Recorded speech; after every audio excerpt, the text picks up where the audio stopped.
والذین اذا فعلوا فاحشة، یک کار بی‌حیایی را حتی کرده بگوین استغفر الله. شما خو کار بی‌حیایی را نکرده که تقوا کنی خیلی مقامتان چقدر بالاست. این آدم کار بی‌حیایی را کرده. والذین اذا فعلوا فاحشة او ظلموا انفسهم، یا ظلم به نفس خود میکنه یعنی گناه میکنه. او ظلموا انفسهم ذکروا الله، یک دفعه خدا را یاد میکنه بگوین الله اکبر. اینجا باز خداوند میگه که این آدم طلب مغفرت گناه های خدا میکنه. اینمی آدم در امی آیت الله چی میگه؟ با تقوا هست. باز بگوین الله اکبر. گناهگاری بی حیای روی سیاهی که گناهش به یادش میآید و الله را یاد میکنه و طلب مغفرت میکنه، با آواز بلند بگوین که این آدم نه دیگه ایتون یاد نگرفتین؟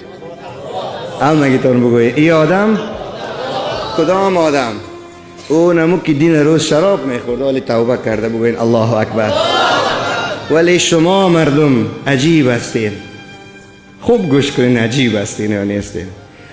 و ما مردم هم عجیب هستیم. از شما کردم ما مردم منبرنشین عجیب تر هستیم. چرا؟ قرآن فاسدی را که توبه کرد با تقوا خوان، ولی یک سال بعدم تو همون شرابی رو ببینه ولو نماز با چی میگه؟ این بدبخت پار سال شراب خورده بود. چی وقت؟ پار سال ما دیده بودم که یک کسی میرفت 10 سال پیش قمار میزد، حالی صوفی شده، ذکر میکنه، گریه میکنه. الله چی میگه؟ 1 ثانیه قبل توبه کرده، ای با تقواست. بگو الله اکبر. ای بود گام های بهتر در راه تقوا. یکی خوب تقوایی برادرای عزیزی است که ما به تقوا باشیم، ما به تقوا باشیم گناهگار. یکی به تقوایی کلانتر از این است که ما خوب آدم هستیم، گناهگارا را توهین میکنیم، خود از گناهگارا بلند میدانیم، در حالی که شاید او گناهگار توبه کرده با ایمان بروه و احتمالاً بعضی ما بی ایمان برویم. ضمانت موجود است. ایمان بین خوف و رجا است. هیچ کسی گفته نمیتونه من خلص با ایمان میرم. گفته میتونه کس؟ ایمان بین خوف و رجا است. پس خداوند ما و شما رو با تقوا بگردانه. ما و شما با تقوا هستیم و الحمدلله میگوییم. من 1 3 تا 4 تا گناه را گفتم دیگه. اگر من 10 تا بگویم شما بی نماز هستین، میگن نه ما نماز خوان هستیم. این تقوا هست. شما 20 سال 30 سال رمضان تیر کردین، آیا روزی رمضان گرفتین؟ پس شما با تقوا هستین. بگوین الله اکبر. این تقوا هست. و آمدیم در بعض تقواهای درجه 2 که اگر من پرسان نمیکنم، چرا پرسان کنم شما گفته نمیتونید که نه ما ایرا کردیم، اکثرتان ایرا گفته نمیتونید به جرأت، چون الله میبینه دیگه. نمیتونین بگوین پیش خداوند، الله میبینه قلب ما را. همگی نه، چون در هر مجلسی که صحبت میکنی یک تعدادی از کسایی که درجه بلند تقوا را دارن هم هست دوجه که تو فکر کنی شاید در این زمان پیدا نشه، اما هست. فکر نکن که من هستم، تو هستی. تو و دبین تو هست او تقوا. او تقوای کمی بلندتر است. چشمایش از زنای چشم نگاه میکنه. ای تو اشخاص بسیار کم است. خداوند شما را از امی کم بگردانه. تکرار میکنم، چشمایش از زنای چشم. میفهمین چی میگم من؟ یعنی نامحرما را نمیبینه. ای که ناغلطی خطایی گاهی سر خورد یا چندین بار سر خورد و ای قصد دیدن نداشت، ای خود گناه نداره. بگوین استغفر الله. بازم یک جگه خون شوین که چرا ای تو سر خوردم. من شهر است دیگه، سر میخورد. دکاندار هستی، دریور هستی، متعلم هستی، محصل هستی، دکتر هستی، ملا هستی، سوال میکنه، دکتر هستی، معاینه میکنه پیش آمده. ها؟ پس تو اگر تقوا داشته باشی خوب به نظر خواهرت میبینی او را. باز اگر ناگهانی چشم میخورد جگرخون میشی، استغفر الله میگی، این گناه نداره. به حضرت علی صاحب پیغمبر علیه السلام گفت که نظر اول به ضررت نیست، نظر اول قصدی نه، ناگهانی اشتباهی.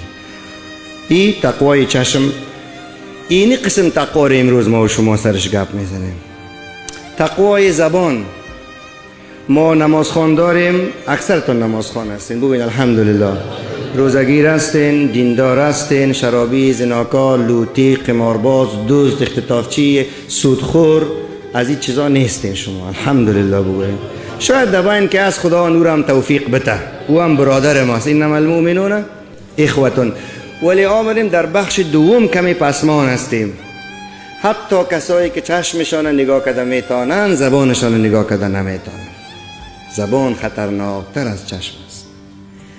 حتی با تقواهایی که خدا ترسهایی که چشمشان نگاه کردن، یک آدمی با تقوا خدا ترس است ولی زبانش نمیتونه، زنش دو میزنه، دختر و بچهش دو میزنه، پدر و مادرش دشنام میته، دروغ میگه، غیبت میکنه، فحش میگه، توهین میکنه، غیبت میکنه، مسخره میکنه، خنده قهقه میکنه.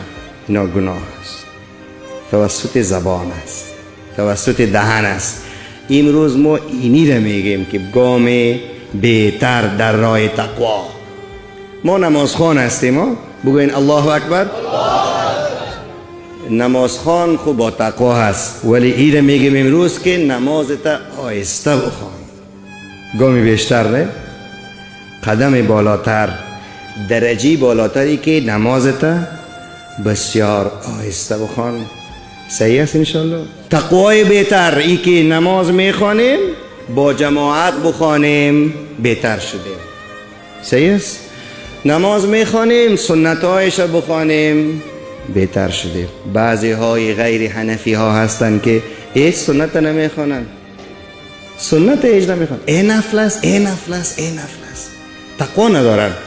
سنت ها را ترک نکنیم، دعاها را بگیریم با امام ها. این تقوای. حتی قبل از قبل بیاییم 2 رکعت مسجد، 2 رکعت شکرانه وضو، 2 رکعت شکرانه خود ما، نماز اوابین بعد از نماز شام، نماز تهجد، نصف شب، شب خیز که عاشقان به شب راز کنند. میکنین؟ این تقوای بهتر است. تقوا ایمانت است.